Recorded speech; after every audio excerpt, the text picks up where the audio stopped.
అండి అమరావతి హబ్కు స్వాగతం. ఈరోజు మనం NH65 Bandar to Vijayawada highway ఉంది.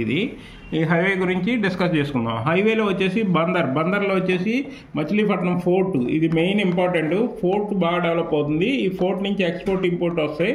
ఈ మచిలీపట్నం ఫోర్ట్ ఉండటం వల్ల ఈ బందర్ రోడ్ అంతా బాగా డెవలప్ అవుతుంది.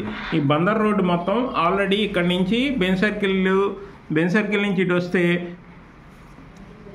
కంకిపాడు వరకు, పెనమలూరు వరకు ఆల్రెడీ ఈ పెనమలూరు ఉంది కదా, పెనమలూరు వరకు మెట్రో శాంక్షన్ అయిపోయింది. ఇక్కడ మెట్రో వస్తుంది. ఇక్కడ వరకు మెట్రో నుంచి కంటిన్యూషన్ ఇటు కంకిపాడు దాటాక ఈ హైవే మొత్తం ఫ్యూచర్లో బాగా డెవలప్ అవుద్ది. ఇక్కడ గన్నవరం నుంచి కూడా ఎయిర్పోర్ట్ నుంచి ఇటు ఒక పెద్ద హైవే ఇస్తున్నారు. ఇందులో 200 మీటర్స్ రోడ్ వస్తుంది. అది బందర్ రోడ్లో కలిసిద్ది. ఇదంతా ఎయిర్పోర్ట్ నుంచి కూడా షార్ట్ కట్. ఇది మొత్తం ప్రతి కంపెనీ ఈ గోడౌన్స్ అన్నీ అరేంజ్ చేస్తుంది. ఎందుకంటే ఎక్స్పోర్ట్ ఇంపోర్ట్ అంతా ఈ ఏరియా నుంచి అవుతుంది. ఇంకోటి ఏంటంటే తెలంగాణకు కూడా మనకి మెయిన్ ఈ ఎక్స్పోర్ట్ దీని ద్వారానే జరుగుతుంది.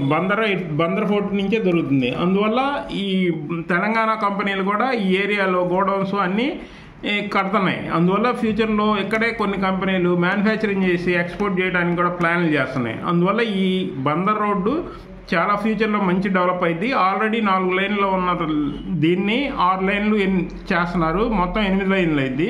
అప్పుడు ఈ మొత్తం చాలా డెవలప్ అవుద్ది. ఈ కనెక్టివిటీ కూడా బాగా పెరిగిద్ది.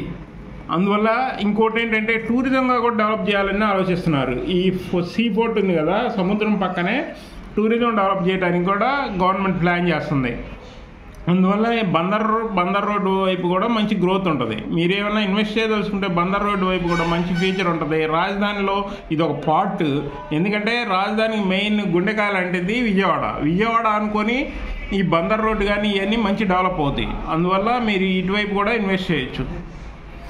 Like, share, subscribe. Thank you.